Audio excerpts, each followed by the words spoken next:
Hi, Shannon Waller here, and welcome to Team Success. Today, I am welcoming someone with whom I have a lot of alignment and we definitely have a shared passion for how important it is for people to have what I call strategic assistants. So please welcome Jenna Spencer of Assist Pro. And Jenna, thank you so much for being here, because when we connected before, it's so clear that we really do have a shared passion for how vital this role is, especially for entrepreneurs. That's the world we can speak to. Yeah. So I really appreciate what you're doing, and I appreciate you being on the podcast. Thank you.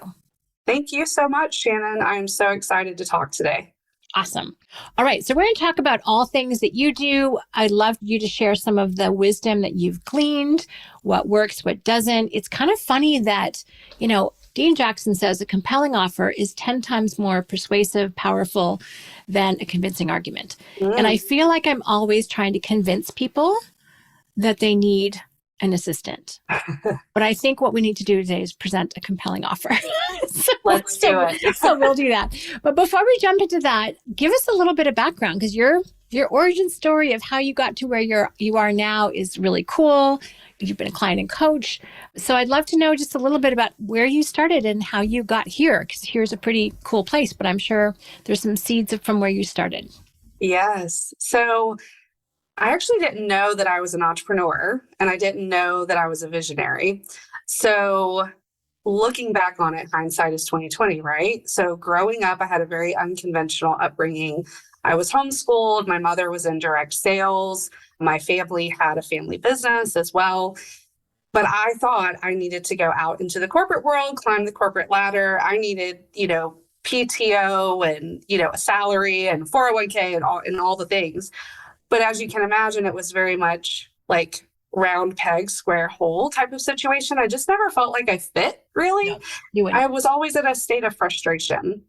So what finally pushed me to leave, quote unquote, the corporate world was my children. So I was pregnant with my third child, and I just had this epiphany one day of driving, to work. Like, my children are somewhere else 11 hours a day. I'm dropping them off and rushing, just doing the whole rat race. And I just was not happy. I wanted to change.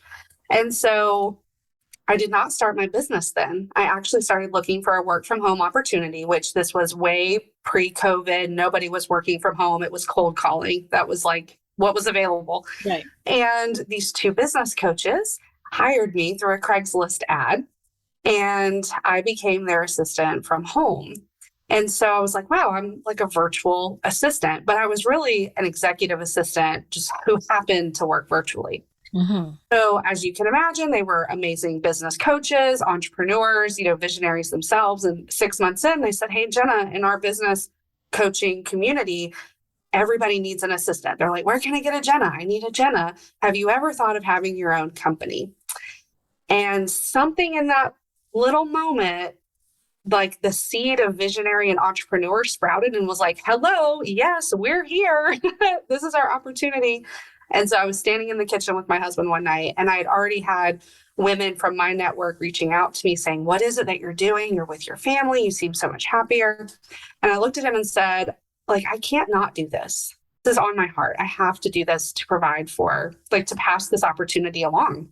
So that was how it all got started. And then it was so crazy because my clients eventually gave me the boot. They're like, Jenna, you need to go do this. It's successful. You can't support us anymore. And I was like, I don't want to go. But they were amazing mentors, still mentors to me to this day.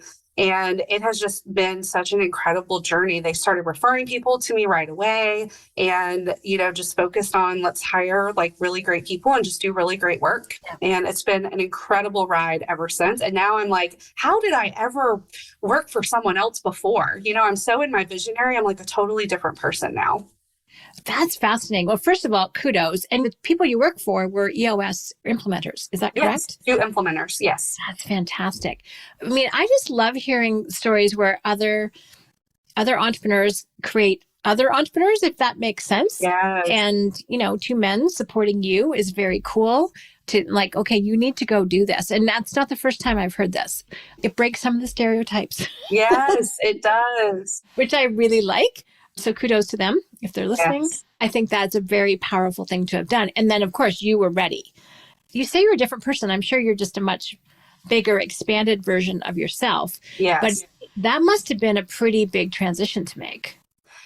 It really was because in my upbringing, I was always given creative freedom. So, in my educational experience and being surrounded by other entrepreneurs as a child, I always had all this creative expression, creative problem solving opportunities. But I really never had professional development, like mentorship. And so, when I started with these two EOS implementers, they said, "Hey, why don't you try reading this book? Hey, have you ever heard of this?" And all I was like, what is this world? Oh my gosh. And I ate it like candy. I was reading everything and learning. And so they were really the first ones to invest in me with a like professional development plan. And I didn't even realize what was happening. So yes, it is this complete expansion, but I've learned that it's constantly learning new things about myself and trying new things and really surrounding myself with the people that I want to be like.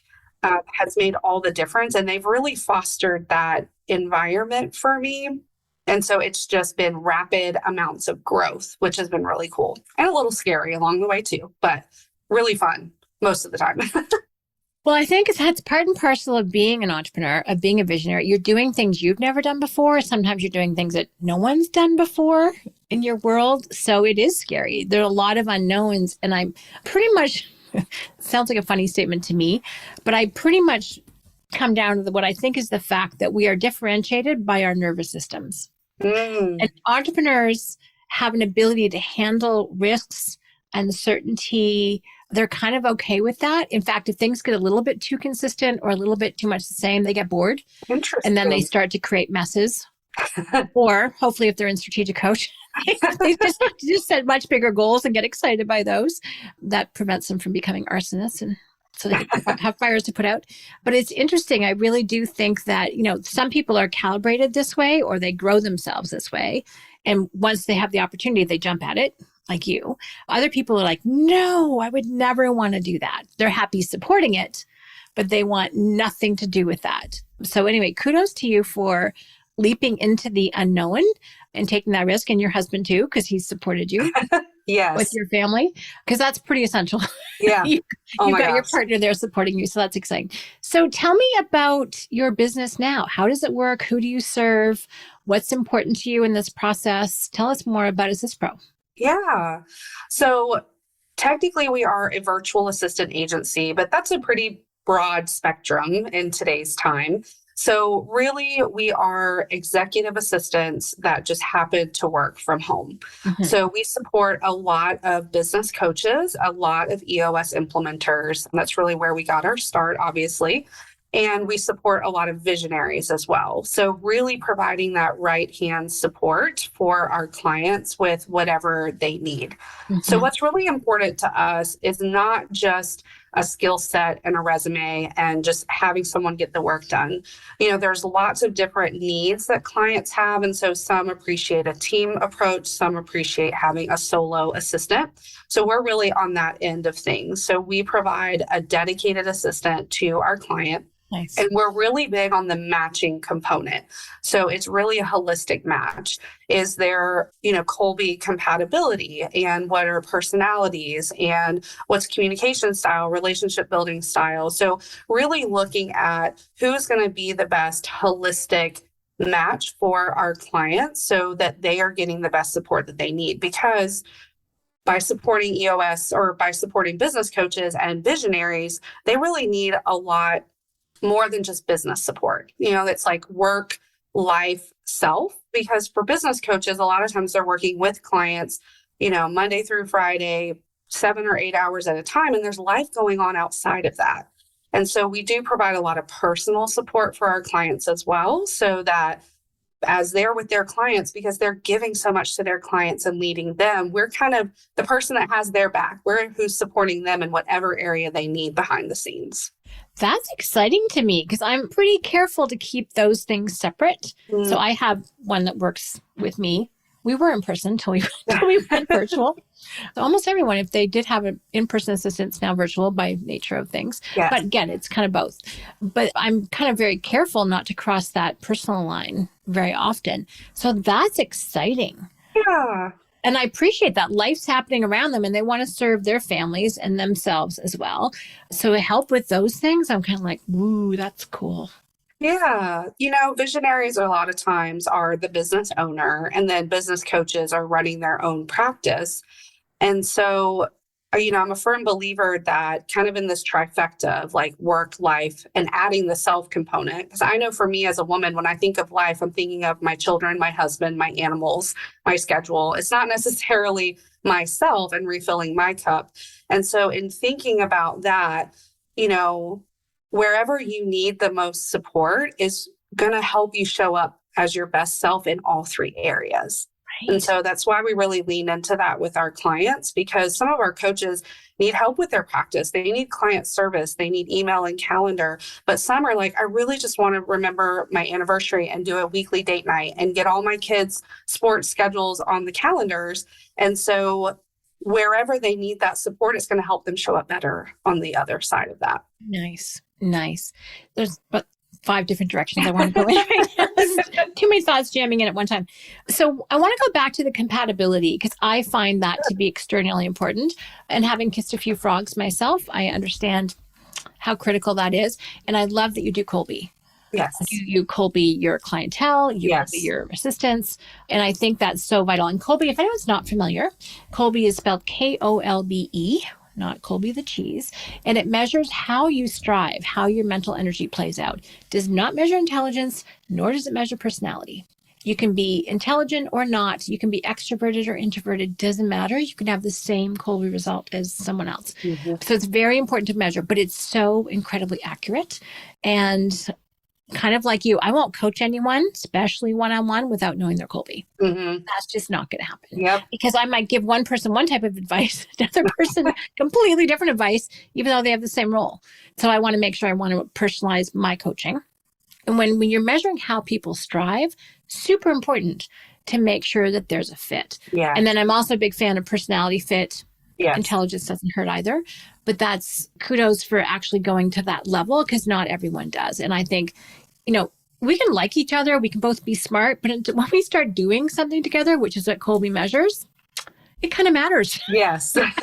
How your mental energy plays out versus mine. Totally. And we had a fun conversation before I hit record on this in terms of how it tells you your kind of own creative process, how much information you need before you take action. Dan Sullivan has a fun way of saying, he said, it's not that quick starts and short fact finders don't research, but initiating quick start short fact finders, they research after they've made the decision, not before. Yes. Which I'm sure is like some of your clientele. Yes, absolutely. Yeah, that's awesome. So I want to ask you a little bit about your model because we've got some dear friends and clients who are in the same field as you are. Sure. So do you match people up and then you still work with your thing, or do they hire them directly from you? How does your business model work in terms of finding awesome people for awesome people? Yeah. So we do a little bit of a discovery process, finding if there's that synergy and we really are the best fit for one another, and then go into the matching phase where we are doing Colby and personality assessments. It's a pretty extensive process. And then we provide candidates for our clients and obviously pre-screening them and doing all that heavy lifting on skill set, and all those good things. And then our clients get to talk to a few of the candidates we think are the best fit for really that synergy and just the conversation piece. And then they get started. So we offer onboarding support as well. And that is part of our process that we really take the first 6 weeks to help them get up and running. Because when you're delegating and working with a new person, there's some speed bumps along the way, especially with an executive assistant, because they're typically going to do things for you that you've been doing for yourself. And Yes. So just establishing that trust and getting comfortable with delegating and someone else doing things for you, that sometimes those squirrels get in of like, well, I could just do this faster. So it's really an investment of your time and energy more than anything to get up and running. So really the first 6 weeks, we help you get up and running, get your first 3 things delegated off of your plate and get rolling. And then it does work much like an outsourced support provider. Nice. And so we do provide that support. Now we do have those matches made in heaven. They're like, oh my gosh, I love this person. I'd really love for them to come with me full time or what have you. And then we obviously celebrate those. And we have a special like buyout situation that they can go through for that if they want to. And we celebrate that as well. But really, we do provide that ongoing support for our clients. I love that. Yeah. And with that, our clients get assistants who are plugged into our community and plugged into resources and support. We have lots of shared processes, ongoing professional development for those assistants. And so there's a lot of resources and ongoing development available too. Well, and that's really key because sometimes strategic assistants can very much be on their own. Yes. Right. And they can get a little lonesome. And they're like, is anyone else like me? Yes. The answer is yes, but they're hard to find, especially people who work with business coaches and visionaries. Yes. I mean, that's different than a typical executive in a corporate situation, which is where a lot of companies are oriented. It's very different beast. Yes. And I say that Absolutely. with a lot of appreciation and love because that's with whom I love to work. But it's, an entrepreneur is very real, very genuine. If they're happy, you know it. If they're not happy, you know it. There's pretense. Mm-hmm. Their lives are often very busy. I mean, like my life is very full. Yes. It's rich, Yeah. but there's a lot going on and there's a lot to keep up with. Oh, I have a question. Do you ever find someone needs 2 assistants? Yes. You do? Yeah. Oh my gosh. I just thought of that now. There's some people who just create such a volume, especially per Colby, if they have a lot of quick start or a lot of big projects. So some people actually need more than one. Let's talk about that for a moment. How does someone know whether or not they need more than one assistant? Yes. So for us, in most of the situations that we've had, their first assistant gets started with them. And this is really for more so the business coaches where they are growing together and that assistant really becomes like a right hand because most business coaches have, their third party people, like maybe their marketing person or their accountant, legal advisor, some of those things. But then their assistant really becomes like the office manager, like the virtual office manager. And so that person's triaging and keeping everything running and doing kind of the implementation of the business. But then because that assistant has become more high level and they're doing more of that piece of it, there's all the smaller things that now need to be done, keeping the calendar updated and the back and forth communication. And, for business coaches with their clients, a lot of that communication, we have a lot of business coaches that have 35 or 40 clients. And so managing all of that, the different questions. So it's more on the higher level and lower level assistant, essentially. Mm-hmm. Yeah. We do have some visionaries that get into multiple assistant situations. Most of our visionary clients are not super deep into the day-to-day of their business anymore. A lot of them are now writing a book or they're doing some business coaching. So it's really having one assistant to triage one area and another to really help their passion projects get going. Nice. Oh my gosh, that's so exciting. My next book is going to be called The Teamwork Triad. Ooh. And it's going along with the idea of the make it real person, visionary, business coach, what have you. But then you need a make it real person, what we call an innovation manager. So they take your ideas and they put flesh on the bones. Oh. They make sure that this sucker can walk and talk and actually do all the things. And then you need a focus manager. And this is usually a strategic assistant if you're looking at your own personal team to actually manage you. Interesting. Right? It's a triad. I've described it as linear, but really everyone needs to be talking to everybody else all the time. And where one person stops, the other person starts. But they all have to stay connected. And the triad concept comes from the book Tribal Leadership, which was written primarily by Dave Logan. Brilliant book. When I first read it, I just lit up because it describes unique ability teamwork from a different perspective. And then you add in our visionary, innovation, and focus manager, which I called make it up, make it real, make it recur. It all kind of just went click.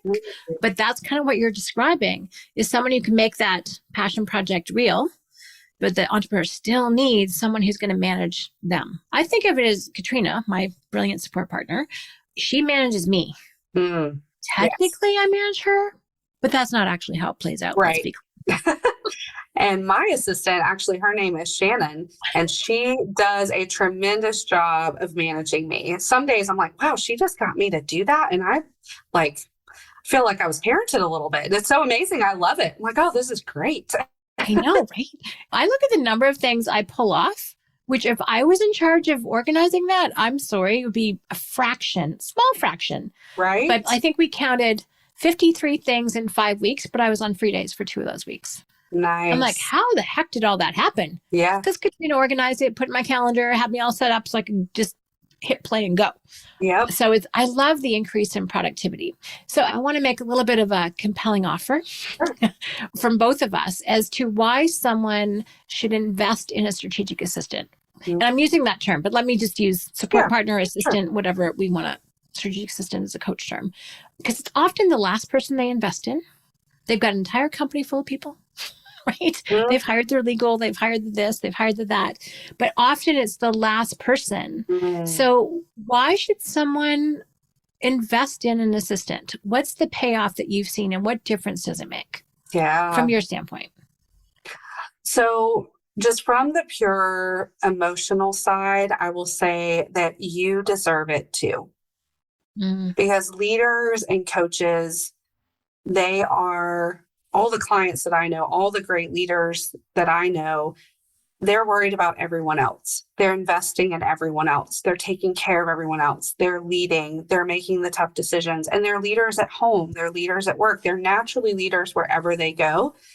And so creating that space for the permission to, I can have one or maybe more than one person do nothing but support me can feel so selfish. And I won't even admit how long it took me to actually get an executive assistant, and I'm in the assistant business, right? So first of all, like, you deserve it too, because it's so important, you know, the feedback that we get from people that take on an assistant. It's like, wow, I have capacity. Ooh. I'm able to get things done. Yes. The people that I want to get the kind of response from me that I normally don't have the time to give them, it's like I have this human filter providing that for them, and I'm getting great feedback that they're feeling heard. So it actually creates this extension of you so that your leadership expands even farther and touches even more, because you said it earlier, we're never looking to put something on our calendars. We're always at capacity. We're not like, oh, how could I fill this free 5 hours every week on my calendar? It's like, how can I fit something else in? You know, somebody, and we always want to problem solve. We want to help. So the feedback that we always get is, this is wonderful. I actually had time to do something for myself this week, or I was able to be productive and I didn't have to burn the candle at both ends, you know? So I'm throwing darts out because I'm passionate about it and my brain's firing, but that's where, that's what's coming to mind. 100%. And I love how you've said it, actually. You expand capacity and expand leadership.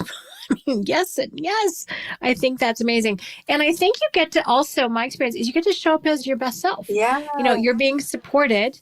I know I'm the same. It took me a long time to recognize, and I had often had part-time support. I hired my whole support team when I started Coach, but it was a sales support team. I wasn't actually anyone directly supporting me. So I hired people, built a team, all the things. But it was years later before I used to share a support person with 2 other people. Wow. And all of us had very diverse personalities. I can give you their Colby profile. And it was like the poor person was playing whack-a-mole, and they had to like have multiple personalities just to deal with all of us. It was a little crazy. I mean, why we thought that would work, I have no idea. Yeah. So when I finally said, I actually need a full-time person to myself and committed the investment, it was a big gulp. Big gulp. And even my first one still had another job in the company. Oh, wow. So I still only had a part-time person. And Nicole, and this was probably 9 years ago now. So when Nicole came on board and it was just her with me, it was like, oh, this is different. This is different. And her incredible 8742 Colby, her fact finder follow through, she had different motivations, and the yin to my yang. I mean, she was just so complimentary in so many ways. It got to be funny. We figured out our communication using our communication builder tool, and it was just so helpful. And all of a sudden, the leverage I experienced was dramatic. Like my productivity quadrupled immediately. Yep. And just continued to get better. Like all of those little things that we are like, oh, it's this project or these things. There's so many tiny parts to that could be done so much faster and so much more efficient by someone who naturally can do those types of things quickly. Because like for me, putting my thoughts to a keyboard or to paper, I slow down. Yeah. I mean, it is so hard. And my assistant's like, oh, voice text me. Oh, record me a loop. So now it is on. We discovered that about a year and a half ago. And I'm like, this is amazing because I can talk and I can do a video really quickly. But so many things, I was like, no, I should be able to write this email. I should be able to just do these things, but someone else can do it so much better than me. Just going that who, not how. Yeah, I was trying to do all the how pieces. Right. And Yep. there's something, and we touched on this before we again hit record. We were talking about this starts to work when you stop fighting who you are. Yes. When you stop trying to be somebody you're not, when you stop trying to expend mental energy in areas where you don't have any, Yep. and you accept who you are, it's only once you actually go, yep, this is me. And no judgment, Yep. good or bad. You go, this is it. So I can keep my pace. So I can keep my momentum because I'm like you. I can talk fast. If I go to write, it's like someone just threw me into a thing of molasses and told me to run. It's like, it ain't happening fast. It's just. Yes. And so when you don't accept who you are as how you are, you actually won't find solutions. And you won't make the investment because you yourself are still trying. Dan calls this being a rugged individual. Right? There's no way unique ability teamwork is even possible because you're still trying to be all things all the time. So Yes. give it up now. See, I know I struggled with that a lot in my beginning days because I was an assistant at first, and my Colby kind of carried me through that because I have such a high fact finder and relatively high follow through. But then I was like, oh, I'm running a company full of assistants. I should be able to do these things for myself that an assistant would do. Not even. No, you should have an assistant. Right. And then my EOS implementer, Alex, he's like, you should do a call with Colby. And so I did a call with Colby, and they explained my 7 fact finder, 8 quick start. And they were like, these are the things that you're going to, and you just accept it. And this is how you can harness each part of that. I mean, it was just like atomic bomb in my brain. It was amazing. And now, we had talked about this previously as well. And you had said it so great, like, well, which hat are you wearing? Which element are you in that moment? And just having that acceptance has been so amazing for myself, just to be able to tap into that extra gear, the growth gear, Yeah. And once you accept it, all things become possible. Yes. You stop fighting yourself. You stop fighting expectations, which frankly probably weren't yours anyway. If the word should is involved, right? As Dan calls it, externally imposed expectation. It did not come from you, right? And so once you're like, yep, this is me. This is the teamwork I need. Then you have power back. Then you get to actually affect the teamwork and that change that you want to make. So that's so exciting. I love it. I never know where these conversations are going to go, right? So I want to also touch on, you've been doing this for a while now. Actually, a couple things. One is you've got fabulous core values. Would you share them? Because when I was doing my little research, my 3 fact finder research, I was just really impressed with the attitude that you bring to your business. So can you just share those? And then I would also love to talk about what you've learned, both from your visionary and business coaches, because you have a specialty in business coaches, and what issues they have. And then also from an assistant side, if you're listening and you're an assistant, you're like, I hope your ears are perking up. And what could you learn from this? But let's jump in with your core values first, because they're pretty fab. Yes, thank you.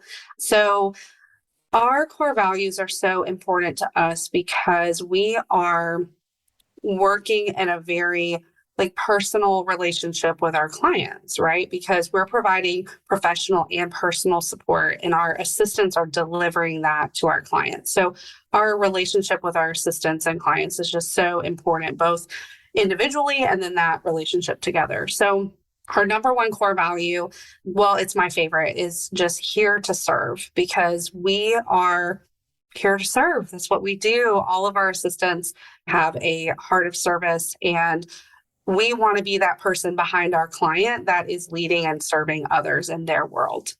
Our other is integrity driven. So, kind of growing up as an entrepreneur around EOS, it was always like, do the right thing and do what you say. So integrity is just so important because, my mom and my family, just how I was raised, is just, always be who you say you are. Let your actions speak louder than your words. And so that's how we screen all of our assistants. It's just, what do their actions show us? Just be a person of integrity. The other is collaborative mindset. So really having that collaborative approach, because working with visionaries and business coaches, there's a lot of collaboration that we can bring to the table for them with all of our experience. So whether they are scaling their practice or they are just getting established, what are the different proven processes they're looking for? Are they in strategic coach? Do we have, those resources since I've been in coach? So just really looking for how can we collaborate together and help that common goal be achieved. And then the other is really copied that from EOS, but because I love them so much, and it's just grow or die. And I love that so much because, what you don't feed dies. And so how can we always be growing? And my very first boss ever was like, just try to learn something new every day. And I literally still do that. We teach that to all of our employees. And just what can we learn new today? Even if it's something small, like what's the golden nugget of today? Because it'll benefit your life somehow in some way. So I love that. That's such a great life takeaway. What have I learned today? It's like, okay, I hope my kids are doing this. Yes. I want them to do it. It could be something technical about how to use a program. It could be a new, truth bomb that just explodes in your brain, as you talked about. I was just recording the next quarterly book that I do with Dan this morning, which is thinking about your thinking. And it's like a couple times I'm like, that is the coolest thing ever. So yes, I know if I'm not learning, I'm dying. It's pretty much how I feel too. And Babs' slogan is always be growing, and grow or go is another expression that I also like. So I like that. And I want to go back to your number one though, about support. I'm certified in DISC, which one of the adjectives describe each of DISC is dominant, influencing, supportive, and conscientious. Okay, there's other adjectives too. There is such a thing as a supportive personality. Yes. And given that, like, I'm all dominant, all influencing, that's me. But if I'm doing that, I need someone to back me up. And when I finally realized, because I tried being supported by people who were not that, didn't work out so well. Yep. And one of the things that impressed me about Nicole, well, first of all, she knew herself, for which I am very grateful, because she says, I have tried other roles. I know I am best in a support role. And I was like, who are you and where have you been all my life? So shout out to you, Nicole Pitcher. She's gone off to her own yoga business now. Oh, awesome. Wondering. Yeah, she's great. So she became an entrepreneur. But it's so powerful. I'm like, oh, that's what I've been missing. And it's a thing. It is. Someone's not doing it because they're a frustrated you. They're not doing it because they weren't successful at something else. This is actually what they're here for. Right. And this gives them fulfillment and them satisfaction. So it was very refreshing for me to learn that I wasn't actually in competition with the person supporting me, and that was fulfilling for them. And if I were to do it, it wouldn't be, but what I was doing was fulfilling for me. So that really did feel like a great integration. But that was an insight for me when I first started having someone directly support me, but that is some people's jam. Yes. That's what they love to do. Yes. Oh my gosh.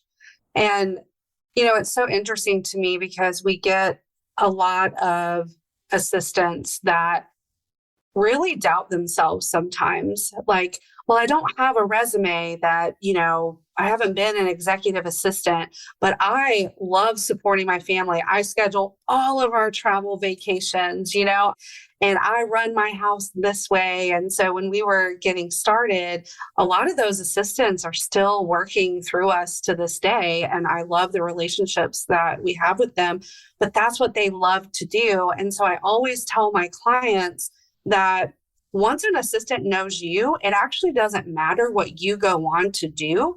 Their skill set is always going to be able to support you in whatever that is. Yeah. For certain things, you obviously need a very technical assistant. But for a lot of things, and having that executive assistant, once they understand you, your preferences, how you communicate, and they're that right support person for you, doesn't matter what you go on to do or how many businesses you start, they know you, and that's what matters. See, that's powerful, because I was thinking about this when you talked about the collaborative, I'm going to call it ground role, but your core values too, is that a lot of people think of it as a role or a position, but it's actually a function. That can be with you. Yeah. Right. Like you can have your own personal support team, regardless of what the heck you're doing. This is kind of the teamwork triad idea. So most people have it as being separate. It's part of the role of the company, but actually this person is in unique ability teamwork with you. Absolutely. And that's a different perspective. It might be subtle, but it's key. And what I also love, going back to your collaborative part, is a lot of people think of it as a hierarchical relationship. And technically from a power thing, yes, maybe it is. Right. But in my standpoint, collaboration is like, okay, you have unique ability.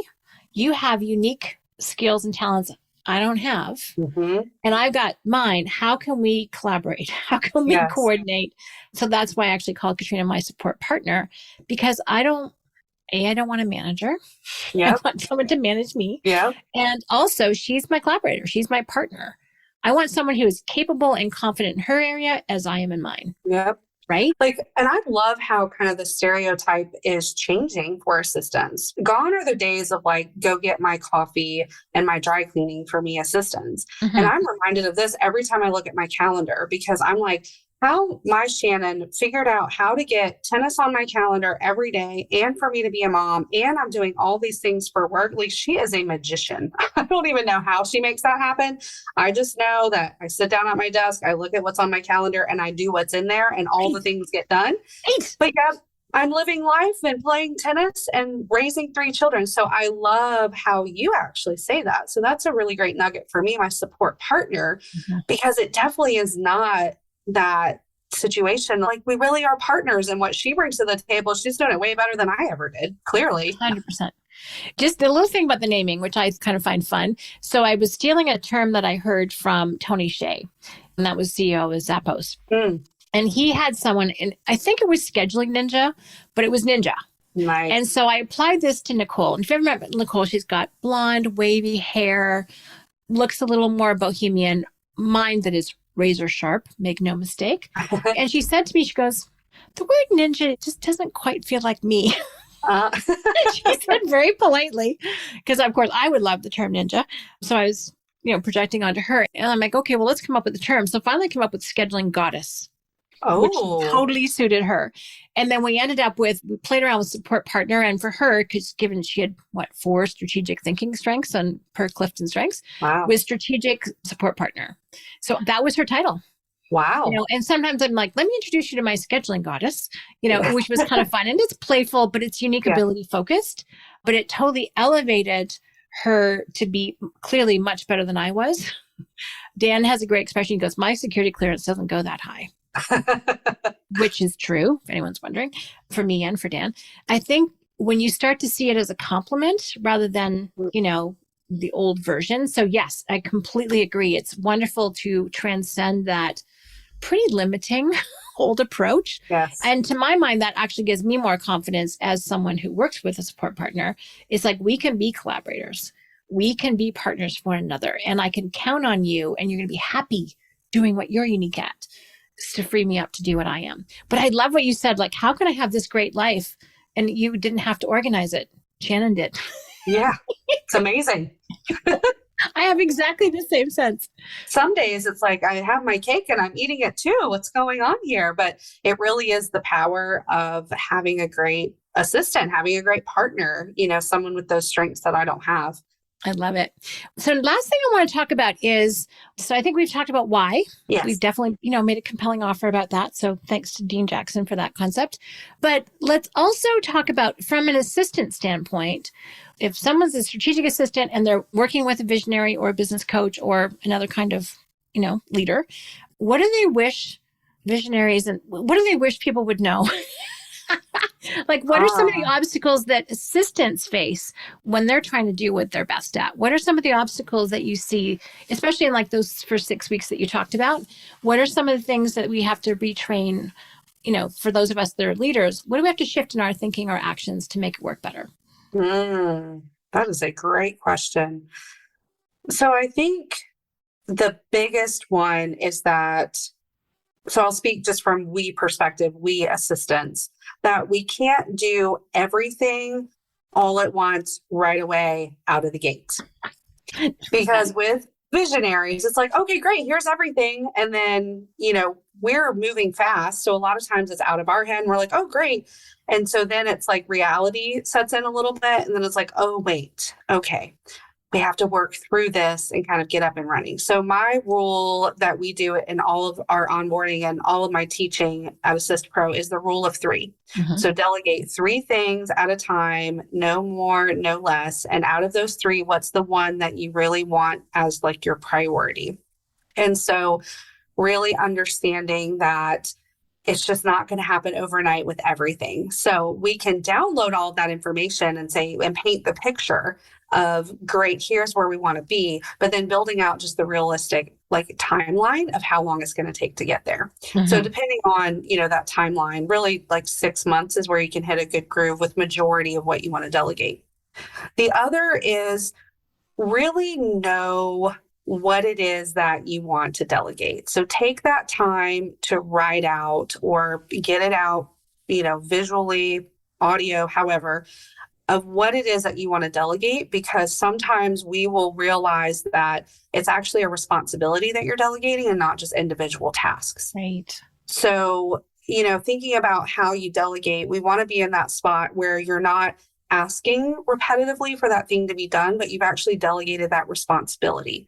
So we really need the detail of, well, what are all of your preferences on this? So we need that space to be able to ask those questions. But then once we have it, we can oversee that responsibility. You don't have to keep it in your brain anymore. We can say, okay, great. Now it's time to do this for this month. For next month, here's all the questions that I have for you.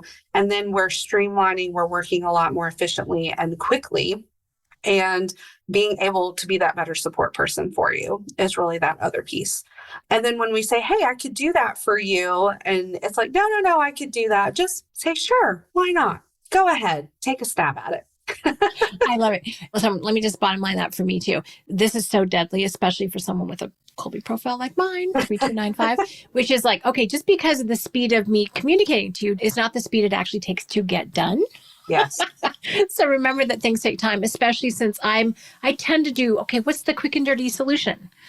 Because I'm like, okay, what can I do fast? Because that keeps my energy high. That may not be the best solution. So being willing to be educated in terms of how long things take, I think is key. And then being open to the back and forth. Yes. This is why if you're a coach client, with impact filters to set out the success criteria. Let people know what great looks like. Yes. Let people know when you've done it before and it failed miserably. Those stories are very educational, right? It's like, okay, don't do this like I did because it just went to, where it happened. Right. And so letting people know what the success criteria is or what drives you crazy is great communication. And then the last point you just made, what was the last point you made? Oh, actually saying yes, letting us do new things for you. Yes. So the word can is really interesting. Can is a statement of capability, but that only lives in our brains. Okay. Then there's want that lives in your heart. Do you want to do it? And then the bottom line, and this goes back to Kolbe, which measures how you strive, which is the technical word is conation or conative, is will you? Just because I can doesn't mean I will. So true. Because I will postpone, I'll procrastinate. It goes in the bottom of my to-do list because I don't really like it anyway. And so when someone gently asks you, oh, can I do that for you? What they're really saying is, you're not going to get to it. I can take care of it faster. So instead, I always have this, I guess it's a metaphor. You have a unique ability. A relay is like a relay race. Yep. And in any relay race, there's a baton, 2 rules. Yep. Make sure you have the right person in the right position in the race. By the way, people have told me this because I've never run a relay race in my life. Let's be clear. And the second thing is, don't drop the baton. Yep. Now, there's a couple other things you can do with the baton, though. One is you can whip it at someone's head. That's called the drive-by delegation. Not good. That's not being available for the back and forth. Yes. Right? But then there's also the death grip. I Mm. literally am holding, you can't see me right now if you're listening to this, but I'm literally holding onto a red baton, right? And don't have the death grip. You know, this is either hang on to something you shouldn't, or you pass it off, but you don't actually let go. Mm-hmm. Also known as micromanaging sometimes. So when someone asks you nicely, say yes, is what you're saying. So just really powerful points. That's awesome coaching. Thank you, Jenna. Thank you. You're welcome. And there's some great tools you have for people to figure out, you know, what they can delegate, how much time they'll save. You've got some great downloads on your website. So if people want to know more from either they want to be an assistant and work with you, or they're like, oh my gosh, I need 1, 2, 3 assistants. How can they find you, and what cool tools do you have that people can access? Yes. So we have some really great tools. One is our accountability tool, and it's really great because it helps you brain dump all of the things that you could delegate, but then actually regroup those things together into umbrellas or buckets where that's actually a responsibility that you could delegate. That's one of the biggest things we see with our clients is that, oh, I could actually delegate these 12 things, but really it's 3 key responsibilities that you need to delegate to someone. So that's a really great tool if you're just thinking about, could I delegate, do I need to, what are all the things that I could? That's a really great tool to use. You can find that on our website, assistpro.com. You can also find all the great resources, and you can connect with us on the website as well. That's the best way to get in touch with someone from our team. And even if you're thinking about joining us as an assistant, or even if you just have questions as a client, we're here to serve. That is what we're here to do. So even if you're just exploring, or you have some questions, or, hey, I've tried this, it didn't work, give us a call, connect with us on the website, assistpro.com. We'd love to talk with you. And we do talk with a lot of people that aren't ready for an assistant yet, or still kind of figuring out what they need to delegate. And so we just love helping people on their journey to delegation, no matter where you're at on that journey. 100%. And I know for me, when I hired my very, very, very first person, it was a big courage, our 4 C's, commitment and courage. And then it was, I shared a part-time person with somebody else. So I had like a quarter of a human. And then she wanted to hire somebody else part-time. She's like, can you take over this person part-time? And that's what I dithered about for a few weeks. And finally, like, do I have enough work? Can I afford it? All the things. And then as soon as she started, about 2 weeks later, I'm like, how soon can you go full-time? Yep. Right. So I love having this conversation about how valuable assistants are. And you gave a phenomenal list of reasons why they're so great. So the leverage, the expansion of capacity, you being the leader that you want to be and having a great life, which is what we all want, is true. And if that's not enough, it's really important to remember that if you don't have an assistant, you are one. And you may not be the best. That's right. Yeah. And you are earning the rate of that assistant while you're lowering the value that you can bring. And so that was one thing that my mentors, it's always stuck with me. It's to the degree that you can delegate off of your plate, that's the degree to which you can grow as a leader and grow your business. Just looking at that, it's an exchange of time. We all have the same amount of time. So what are we doing to fill our time with? Brilliantly said. Awesome. Thank you so much, Jenna. I love talking with you about something that we're both so passionate about and know is so incredibly valuable. So helping people get their heads wrapped around it, understand it, knowing how to think about it, I think is really important. So thank you so much for sharing yourself and your wisdom with me today. I really appreciate it. Oh my gosh, this was so much fun. Thank you for having me. My pleasure. I loved it. Great. Thanks, Jenna. Okay.